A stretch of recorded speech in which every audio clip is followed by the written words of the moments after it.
Good morning.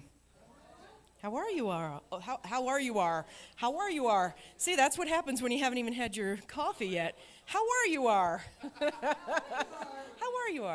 Hello. Yeah, you are. Well, there we go. Today we're going to be getting into something that's a little bit different, and honestly, it's just going to be a casual atmosphere. I'm not really going to preach at you. I just want to be able to take you through something, because the truth is, how many people in this room feel like evangelism seems to be such a scary word? Oh, mercy. And I think for a lot of us, it's about demystifying the whole concept, because the truth is, right now we're in this push as a church to try, and to my students, we are actually here today, Brother Casper's continued illness and us having to sort of jumble up the Sunday school schedule. I'm here to teach. So apologies to those who were expecting to teach me today. Apparently I get one more round at you. But, we want to get from minus to plus. That's what we want, right? That's the goal. We want to be able to get to a place where as many people as can hear the life-saving, soul-saving gospel of Jesus Christ. But sometimes I think we make it overwhelming for ourselves, because it feels like such a huge concept, and it feels like an intimidating venture. What do I do? How do I get started? How do I even speak to people? And I think sometimes we go with the gusto because we assume the spiritual conversation's the first one to have. I'd like to demystify this today, and I'd like to break it down, and that's why we kind of have the subtitle of, Can Evangelism Just Be Simple, Please? Can it just be simple? And I think that it really can. What we're going to do is we're going to look at, looks like I don't have control. Okay. Got a clicker and everything. Doesn't that feel so, nay, sir. Best laid plans of, what is it, mice and men. 1 Corinthians 13. While we're getting all this fixed up, you guys can go to 1 Corinthians 13. There, okay. Now let me see if I can go back. Yes, I can. Okay, there. So 1 Corinthians 13, 1 through 3, it's on your screen right there. It says this, it says, if I speak in the tongues of men and of angels but have not love, your version might say charity, I am a noisy gong or a clanging cymbal. Think about that. I mean, we certainly are a spirit-filled church, right? And we don't reduce the Spirit in any kind of way that would be disrespectful. But Paul took a little bit of a liberty here, didn't he? Because he basically says that amazing sign, that initial evidence in your life, that prayer language in your life, that prophetic language in the life of the church at Broad is a wonderful and beautiful and sacred thing. But guess what? If that's all you have, you might as well just be a tambourine that's clanging around. It's just noise. That's what he says. It's just noise at that point, if you don't have charity or love, depending on that version. It says, and if I have prophetic powers. I mean, how many people in this room would love for God to just reach down and touch you and give you a glimpse of what is in his mind to do in the future? Oh, absolutely. I'd love to see the play before it's on the stage. Of course I would. Of course I would. But it's sometimes. As long as I'm in a good role, let's put it that right? But it says, and if I have prophetic powers and understand all mysteries, who here would love to have the brain knowledge to understand all the mysteries of God? Absolutely. We'd be silly if we didn't want that. And all knowledge. I want the smarts. And if I have all faith, so as to remove mountains, but have not love. Look at that statement. I am nothing. If I give away all I have, and if I deliver up my body to be burned, but I have not love, I gain nothing. When thinking about a healthy church and what that looks like, I think all of us might find it pretty easy to say, hey, if we have a Spirit outpouring in our services, if we have prophecy, if we have these powerful demonstrations and healings are happening and transformations are happening and we understand core doctrine, and beyond that we have solid teaching. People are staying in the Word, they're preaching the Word, they're teaching the Word is being conveyed to us, it's growing in our hearts, we're learning it, we're understanding it, we're able to speak it back to another person. If we have faith that can literally pray and see instant results, if we are sacrificial as people, we would say, hey, these are signs of a healthy church, right?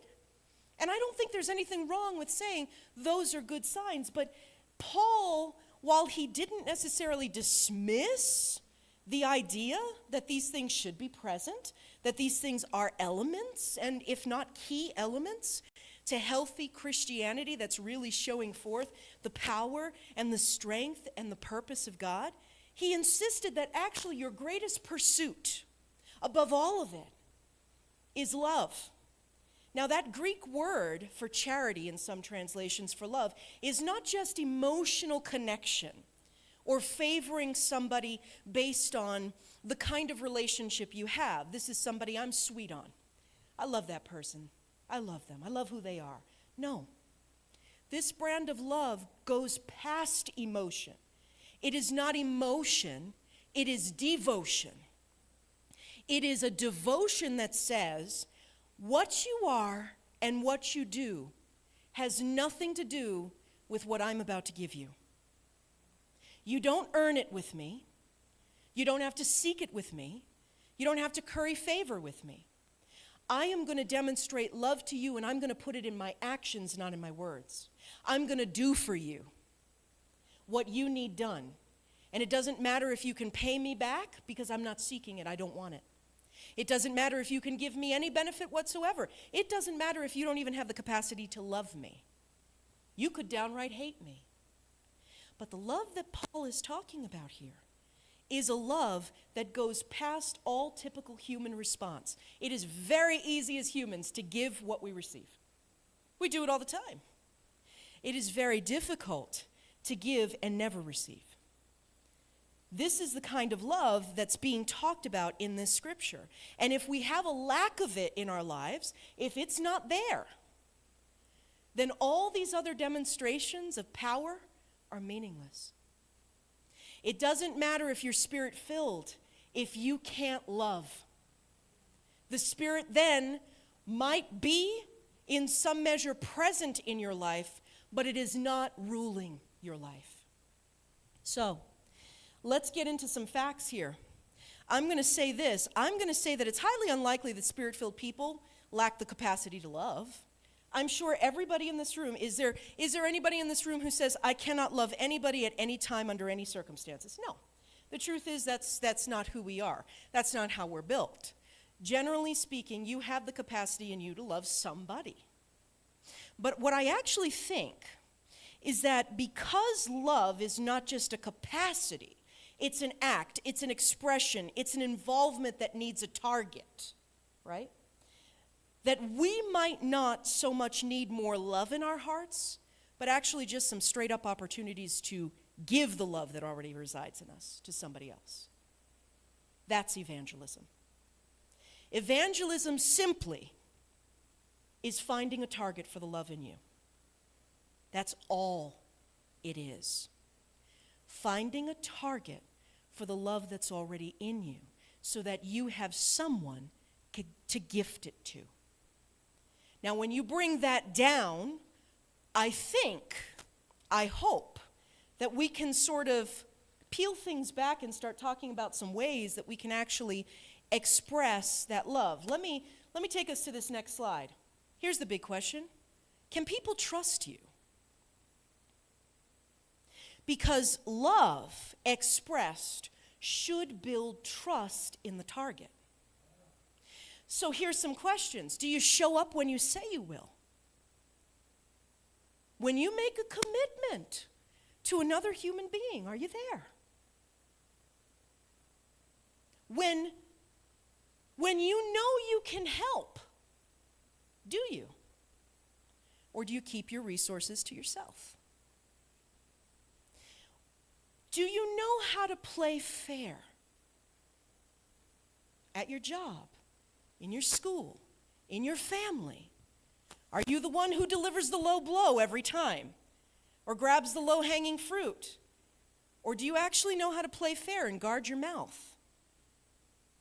These, my friends, are actual expressions of evangelism. Because if you're a carrier of good news, you should act like somebody who's carrying good news. And people who carry good news carry it responsibly. They build trust because, that last one, do you care about people's outcomes? It's a very important question. Do you care what happens to a person? Or are you able to just wash your hands of situations and say, well, it's their problem now? See, until we can get those basics in place, evangelism is going to remain a mystery to us. Because evangelism requires us to step out of our preferences and our wants and taking care of our needs constantly and start looking outside of ourselves at other people and valuing what we're putting into them. This is not about preaching on the corner. And this isn't about walking through a grocery store and slapping everybody in the forehead and screaming in tongues and watching them fall on the ground. And, that's not what we're talking about in evangelism. Let me put it to you this way. If a person isn't certain they can put faith in your book, movie, or food recommendations, why would they trust you with their spirituality? If you can't be a good neighbor, why do you think anybody would think you'd be a good church member? If you're constantly leaving your trash to blow on everybody else's property, or if you're constantly making noise in your neighborhood and they keep having to call the police because once again you're rowdy, can we just be plain about it? If you're, and we don't have any young people here, but I would say to them if they were here, if you're the bully of the classroom and the one who's always getting an F and talking, why would anybody trust your God? They can't trust you. You represent your God. If we're going to demystify evangelism, then we have to recognize we are the good news carriers, which means we should look as good as the news we're carrying. In every action, we have to be consistent, and we have to get to a place where we're spending our time wisely and doing things that actually glorify God and allow our community to see His light through us. That's not just about preaching. That's about lifestyle. We only have so much time in a day or week. Everybody can attest to that. We all get the same amount of time. We don't all have the same amount of responsibilities. Some have more, some have less. Some have a little more leisure, some have none. And we know that this is a truth, and this is something that, honestly, we're all going to always struggle with. And a lot of us will say, I don't have time to do all these things. I don't have time. Where do I find the time? How do I do something radical for God if I can't find time?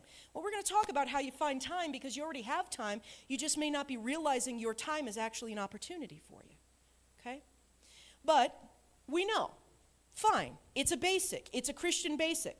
Some of your time in your week is going to have to be devoted to prayer, Bible, and fellowship. You know that that's a big rock that has to be in place, right? You need to keep pursuing God. You need to know that His will is a part of your life. You need to keep solid relationships with His people because these are opportunities for you to grow and for you to get more sensitive to that voice. And you're going to need the encouragement because when you get out there, you're going to find, if you haven't already, that there are people who reject even the best love that's expressed to them. Anybody ever found that people rejected the best love that was expressed to them? And it can be discouraging, right?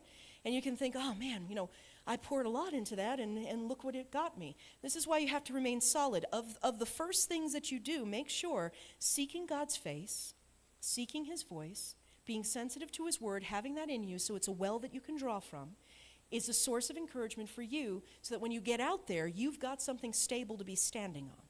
Because you're going to encounter a lot of different people with a lot of different preferences and a lot of different mouths that will speak in various ways. Some will be good, some will be not so good. But you can't change who you are based on those interactions. You got to be consistent about who you are. Remember, love is not seeking a target that returns it. Love is simply seeking a target I got to give it. I've said this before, but there is a wonderful, wonderful quote I heard a long time ago, and it was said to me, and it just was one of those powerful things that I never kind of unslotted in my head, and it was, "You will know you have the love of God in your heart when you no longer choose who you give it to." And that's so true. I will know I have God's love in me when I'm no longer making decisions about who I give it to. I just give it. I'm going to give you guys, since you're already praying, right? You're already finding times to carve out to at least say something to the Lord, right? Let me give you an idea. Here's a challenge. Take the 1 at 1 challenge. Set your phone with an alarm for 1 p.m. every day. At 1 o'clock, when that alarm goes off, pray for one person in your sphere of influence, someone you know that needs a relationship with God. Pray for one person at 1 p.m. every day. This is going to get the muscles working in you to understand that intercession for other people, thinking about other people, not just your own needs. Hey, we've got needs as long as the day, okay? All of us have needs. We have financial needs, emotional needs, health needs, family needs. We can just go on. The cat needs something. I mean, everybody needs something, right? Okay? Everybody needs something. The house needs something. All right? My stomach needs something. Where's my fridge? I mean, we can sit around all day talking about our needs to God. But if you're going to think outside of yourself, you need to once again find a target for the love. 1 at 1. Does this take a lot out of your day? To just pause a minute and get your brain tooled in the direction of saying, when I hear that alarm go off, I need to call a name out to God. I'm thinking of that person right there. That's my neighbor. God, bless my neighbor. Give me opportunity with my neighbor. Give her or him what they need. Protect their family. Protect their children.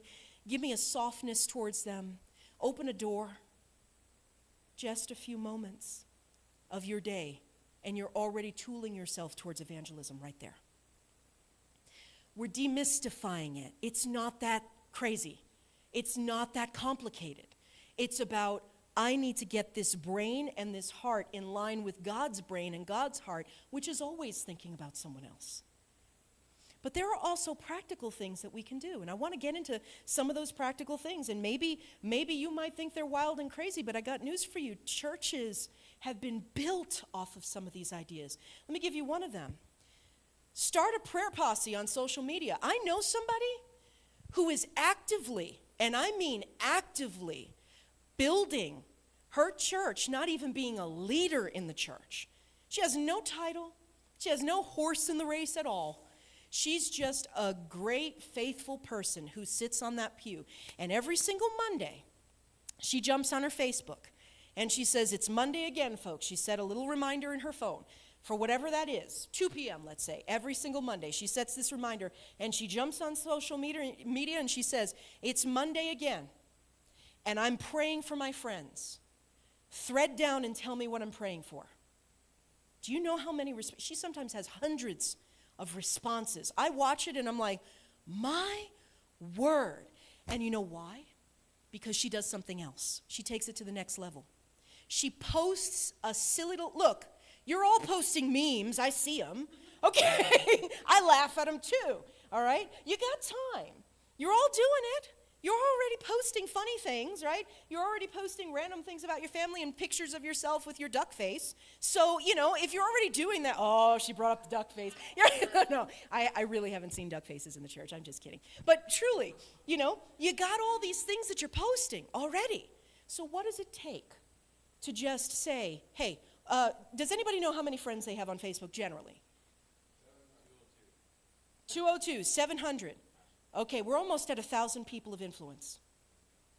And we only talk to 2 people.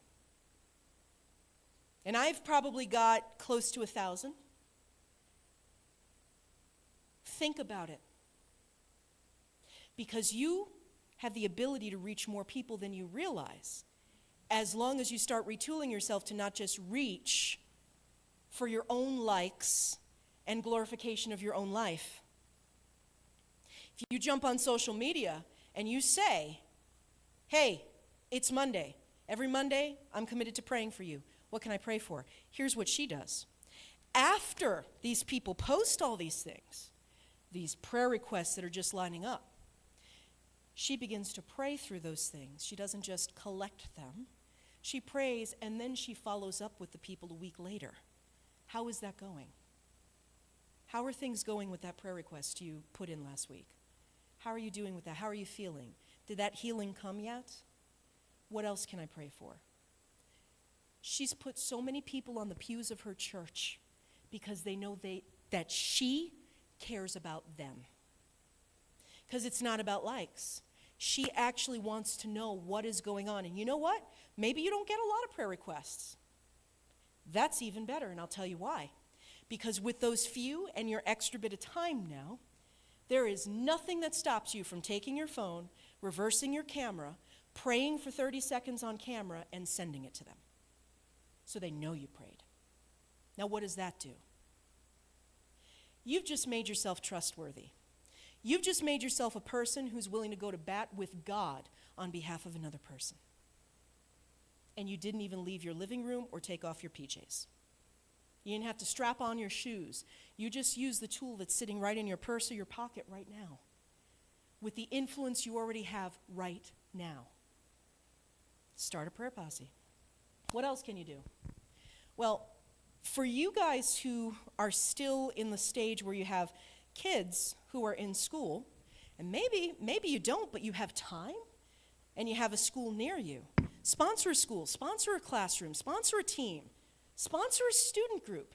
This is not something that's going to take tons of time, because it might just be there's 1 or 2 events a year and you're a helper or a chaperone for it.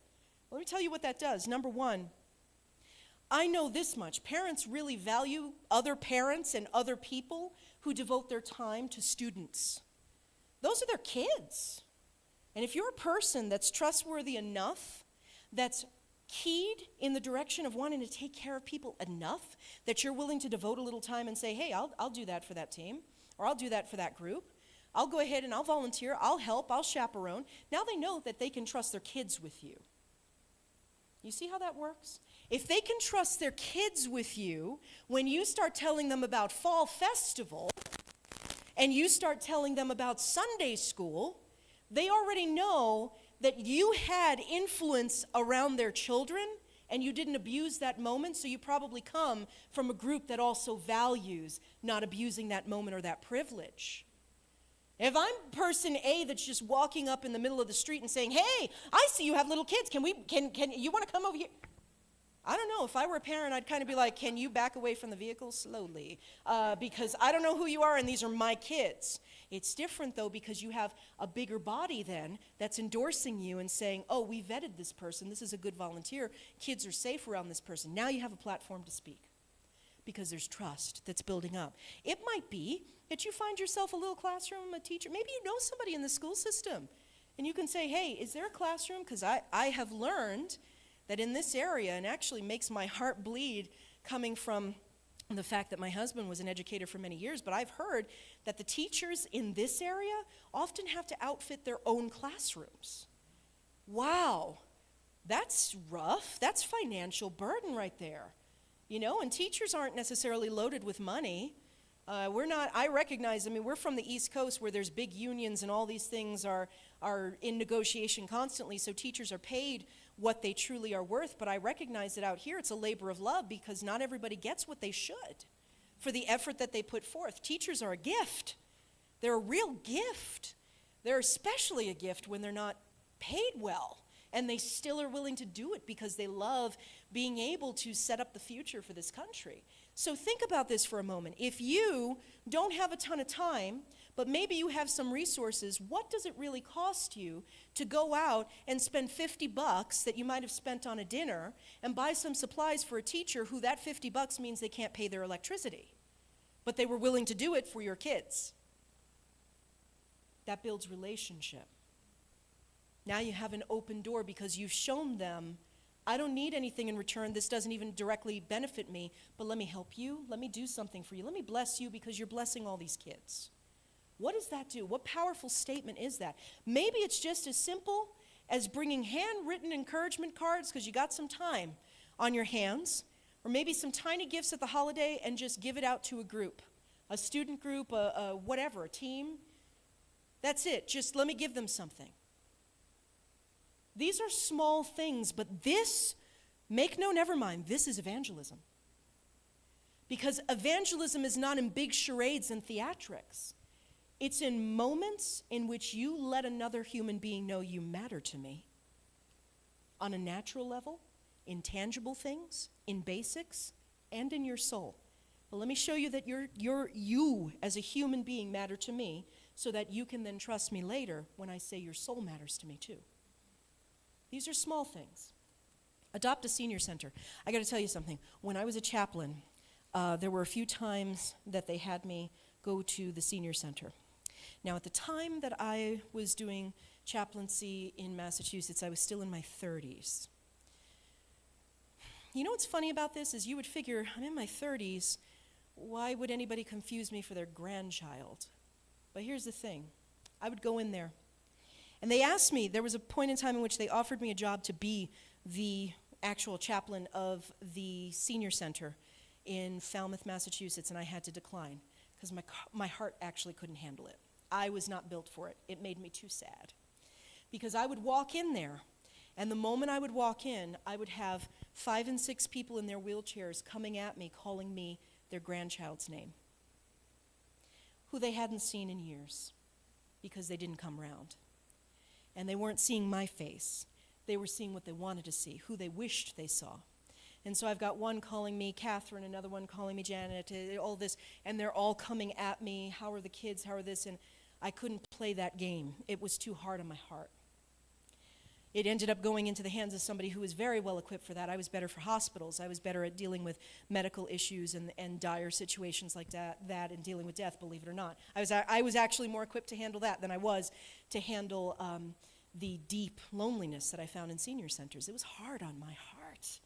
And I found it very difficult. There are some who are built for this, but can I tell you that if you can bring flowers or treats at Mother's Day or Father's Day, there's 2 things that you're doing here. That holiday is charged, especially in a senior center. Because there's a lot of people who don't get visits anymore, and there's a lot of people who have landed there because they never had kids who could take care of them. Can you imagine what it means to another human being that you have walked in to make sure they know they're not forgotten, that they're not obsolete? It is a single act on a single day, and that is evangelism. Because you will be recognized by staff as well as being a person who thinks outside of yourself. And those people who are there may not have had a visit all week, all year in some cases, or years. You walk in there with the love of God, you might open a door of opportunity. You might sit with some person who wants to talk to you. You might be able to then foster a relationship and just adopt that person. That's now my person. That's now my grandma. That's now my mom. I'm going to visit that person. That's mine. I take them. They're mine. And you show up and you start consistently spending time. And you know what? You might run into their family on one of those visits. You're certainly going to be talked about, and you're going to have somebody sitting on the edge of their seat waiting to see you. Make sure that when you make those kinds of commitments, you keep them. Make sure you keep them. It could be as simple as our church just organizing a little caroling group in December. I don't even care if you can sing on key or not. They don't care either. Nobody cares about that. They just love the fact that you're singing something they recognize and you cared about them and you showed up and you're present and there's a smile on your face and they're a little less alone. That is evangelism. It is love finding a target. It's not about preaching sermons. You are the sermon. You are literally the Word of God manifested in that room, showing His love and His mercy and His grace. And it's going to create opportunities to be able to share the good news of the faith of Christ. But first, find the open door and walk through it. Opening that door sometimes is more practical than spiritual. Sometimes it's more emotional than spiritual. Find out if you can bring a dessert. No sugar, please.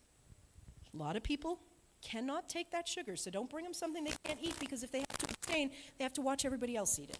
It's better to bring something that's no sugar so you know everybody can indulge, right? So be careful with that. You know, there's nothing worse than that, right? Maybe it's just calling and speaking to their volunteer coordinator or their events coordinator, their activities person, and just saying, what's a good night next month where I can just bring some dessert? I'll bring no sugar dessert, something small for everybody to enjoy. Oh man, you've made somebody's week. I don't know if you've seen nursing home food, but man, you've made their week. All right? You've made their week.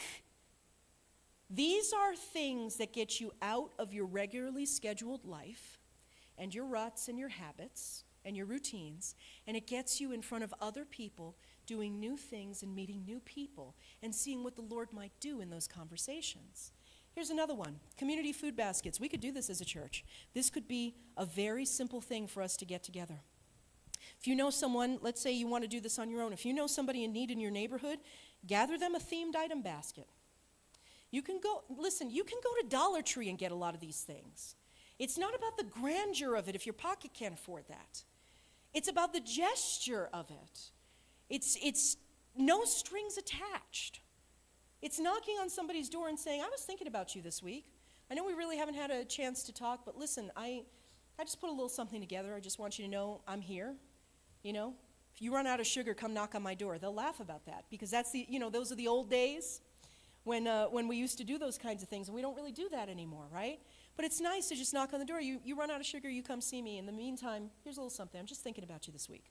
Our family's always available. You need something, just come knock. And then when they knock, answer. You hear what I'm saying? It's about the follow-up on the other end of that. It's about being consistent. When they knock, answer. And don't have the dread of, oh God, what are they going to ask me for? I said they could ask me for something. You don't know if they're coming over and just saying, hey, can you just pray for me? Can I just talk to you for a little while? In the same vein, this church can also organize a gifting tree. We could do that in a nanosecond. Takes us nothing. What, we can't figure something like that out and bless some families? Sure we could. We can do it right straight through the pantry. Be real easy. Set it up right in there. I don't care. Find a corner, knock the walls out. What do we care? We've done it before. But it's one of those things of, hey, what we need, we do. How about blast a business? I love this. Create a simple bag with some baked goods or some candy, and find a business that you frequent. It could be anything. It could be your doctor's office. It could be a library that you go to all the time. Your insurance company. I don't care who it is. Just a business where your face has been seen before. And let me just tell you something, okay? Church, do me a couple of favors, okay? Just a few here. These are basics, all right? When you go to a restaurant, tip appropriately. Okay? 20%. Don't be cheap. Don't be cheap. Don't be cheap. Okay? Because if you're already taking the luxury of eating out, put a little skin in this game, okay? And take care. I'm going to tell you something. When we were in Tiverton, Rhode Island, attending the church that helped us to train for our calling into the pastorate, our pastor wanted to frequent the same restaurant all the time and get the same waitress. There was a reason for it. And every time we would sit there with Jessica. Jessica was our server. Jessica, there was one time somebody else brought us out our water, and I heard Jessica, it was like a Viking war cry in the back. Those are my people. All right, and it was like, woo, okay. All righty. You know why? Because we would always sit in a big group. And Jessica would come.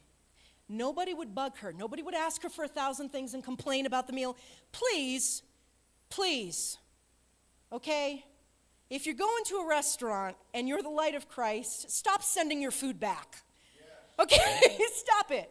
All right? Unless you're directly allergic to it or it's not edible, just eat your food. I'm serious. And the reason I'm saying it is because I have seen hooligans from the church literally flood into restaurants, leave the place trashed, garbage and food on the floor, sending their meal back 2 and 3 times, and then dropping a $5 bill for a $125 check and walking out and leaving a church business card. Don't you dare leave a church business card when you've done that. Okay? Don't do that. Don't do that. You're an evangelist wherever you go. 20% exactly. I agree. I agree. You got to make sure you take care of people. Jessica, for a year, we just kept coming every Sunday night after service. How are your kids, Jessica? What's going on in your life? It's not about the food on the table. It's about her. And there were some weeks that were hard, where she was mistreated by her coworkers, where people jumped, and this was a hard thing. She worked for Applebee's. If people left before they paid, they took it out of her wages. And so here she is, and we would pay a tip that sometimes would make the difference between her being able to feed her kids or not that week. So when Jessica went down in the waters of baptism and got filled with the Holy Ghost, we knew it was because we made sure to be good Christians at a dinner table. It wasn't because we preached sermons at her. It's because we showed Christ to her. You see what I'm saying? Evangelism is showing Christ.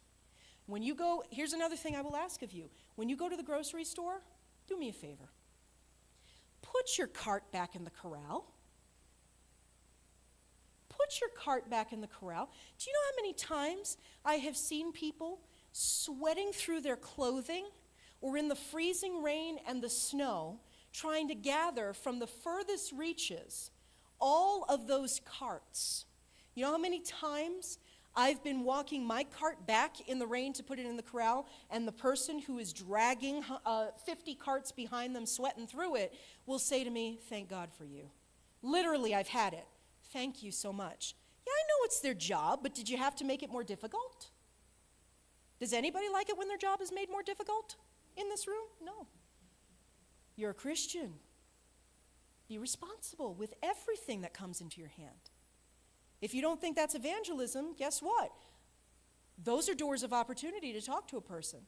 And while you're at it, if it's a rainy day, hey, Romine family, I'll give you this, I'll toss this one to you. If it's a rainy day, get as many umbrellas as you've got, go to your local Walmart and let your kids walk people to the door and back under an umbrella. Do it. It's evangelism. We'll pay and get Mountain View umbrellas. Why not? Think about it. I feel exactly. Healing rain's falling. You know, but it's like, hey, think about it. Think about it. Why do we make it complicated? We don't have to, church. We can fill these pews in a nanosecond if we take all the complication off of it and stop looking for opportunities to teach a Bible study and preach a sermon and start looking for opportunities to love a person. And then they will ask for it. If you don't believe me, I'll tell you about Tuesday. My husband and I showed up on Tuesday because we've just been feeling we need to be present for the pantry. And so we showed up on Tuesday, and we put out a little mini reception, just some little snacks, put it on the table, restocked the walls. Alex Martinez was there with us, and he said, "So you guys are going to make this more evangelistic. That's cool." I'm like, "Yeah." "How do we actually do that?" I said, "Watch." First person comes in. It wasn't, "Have you accepted the Lord Jesus Christ as your personal Savior?" No, okay. It was not that. "Do you know where you're going to go when you die?" Please don't do that, okay? All right. Please don't, because these are not the ways that you open up conversation. This is not effective, okay? So I have these people come in, and my husband and I, all we did was, "Hey, is this your first time here?" "Oh, yeah, it is." "Awesome, here's where the bags are, and we've got these things. You got questions about anything? Here's our general rules and regs, but, you know, we're always taking suggestions, all that." And then, "Oh, thank you so much. Oh, and listen, you see this right here, all these snacks? Man, you got to eat these because I can't gain all this weight. I'm going to end up eating this stuff. You got to come over here." So they're filling up their little plate, and they're all relaxed now, right? And one of them, I said, "Hey, I got a question for you, because we do a lot of things here beyond the pantry."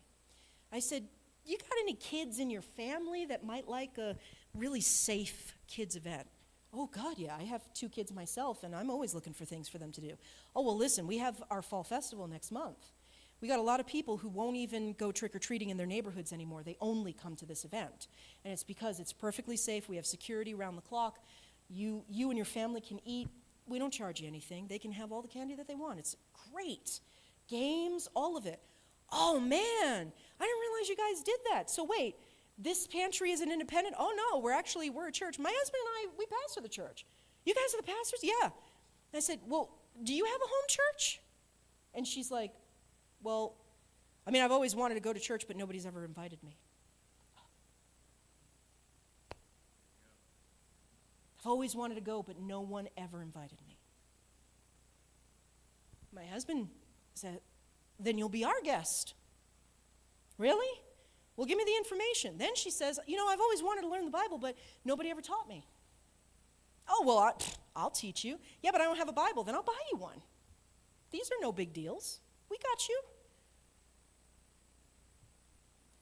She walked out with a full bag of things she needed and a full heart with things she didn't realize she needed that she found. You see what I'm saying? That was evangelism. Took me 5 minutes of conversation in a safe moment where I was meeting another need. You see what I'm saying? These are the things that we need to do as a church. With Blast to Business, honestly, it's about telling a person that you care about the fact that they care. And here's one that's really simple. I'm going to give you a couple of resources that you should look into.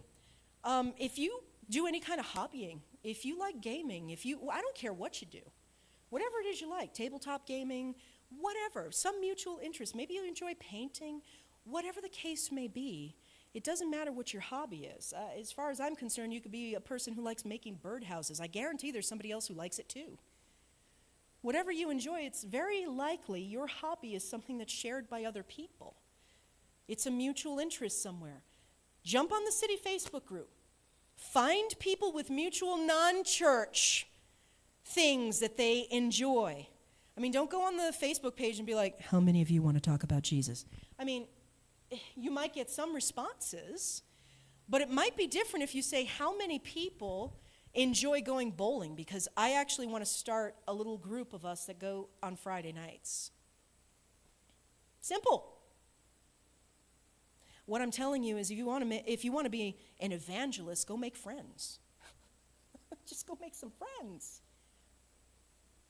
Go make some friends. Open up your home.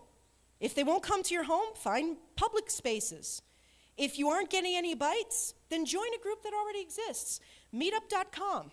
If you go to meetup.com and put in Idaho Falls, you're going to find instantly there's a bunch of groups that people have started in Idaho Falls and beyond. You can put any of your zip codes in. So put in Rexburg, put in whatever. Put Shelley, put all of those. Yukon, I don't care. Just put your zip code in, and it's immediately going to tell you what groups are meeting near you, what days, what times, and what they do. Go join one. You want to get in shape? Go join a group that's actually doing exercise at your local fitness center. I don't care, go do Zumba. Just make sure you don't put that on camera. But, go do whatever that is. Go dance, whatever. Go do your thing, right? Go do those things. Get to your gym. Because guess what? While you're in that room, you've got 30 other people in that room. And you all agree on one thing. What else could you agree on? It's about finding the one thing you can agree on, the one space you can occupy together. This is what Jesus did. The majority of his ministry was on the city streets. It was going out there and encountering people where they were, in their everyday life. And when he found them in their everyday life, often he met a very practical need that they had. I can't talk to somebody very well who's in a ton of pain about their soul when their body is hurting and they're clouded by that. How do I deal with the pain or the need that already exists in the person? When I deal with that, the door for Christ opens. Even he did that. He healed them. He cast out demons. He fed their bellies. He stopped issues of blood long before he forgave sins and told them to choose a different way. He met the practical needs first. Check your local library. Check coffee shops for event boards. Check classes at your local gym. I don't care what you do, but you got time. You already have time because you're already doing these things. Go find yourself a cashier at your local store that you always go to for your groceries, and make that the cashier that you always get in the line for. Find one person. That's my person right now. Her right there. And every time I come here, what is today? Today is this day at this time. She works this shift. I got about 8 hours. I got a good little window of opportunity. I'm going to find her line every time. And I'm going to look, please look at name tags. Call them by name. Thank you so much. Whoever, Joe. Joe, thank you. Thank you for that. Go find Joe again. Joe, how are you doing this week? These are simple things. We're demystifying evangelism. You have 1,000 opportunities every moment of every day for evangelism. All you have to do is open your eyes and seize the moments that are right in front of you. Best way to carry the message of God is to just carry the heart of God. Carry his heart wherever you go, and you'll be able to have opportunities. Don't go for the jugular. Calm down. It's all good. You don't have to immediately go for the sermon. Go for the heart. Who are you? What can I do for you? Everything else will develop. Take a collective deep breath and breathe that thing out. Mountain View's got this. If you just start opening your eyes to who's already around you in your sphere of influence and start blessing those people. Just bless them. Amen.